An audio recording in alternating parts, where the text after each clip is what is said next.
Lobby Tools, Florida's legislative intelligence company. Subscribe today to Florida's leading policy, budget, and campaign tracking service. Request a free trial today at lobbytools.com. Mondays are typically the busiest day of the week for domestic violence hotlines and shelters. The abuser's gone to work after the weekend. The children are at school. She's got a minute to kind of collect her thoughts alone to be able to safely make that call. But not this past Monday. Typically on a Monday, we'll receive between 30 and 40 calls from domestic violence victims who are reaching out after a weekend.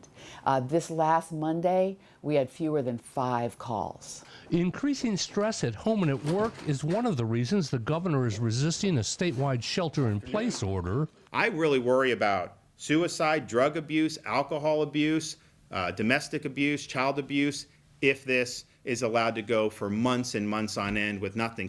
And while courts across the state have virtually shut down, they are open for abuse victims who need protective or restraining orders.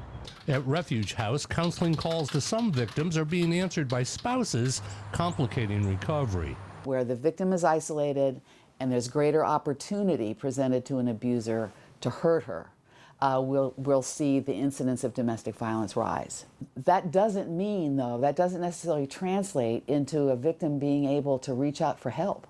The centers say they see the same lowered activity following a hurricane, but it only lasts 4 or 5 days. The current lack of opportunity could last for months. Reporting from the state capitol, I'm Mike Vasalinda.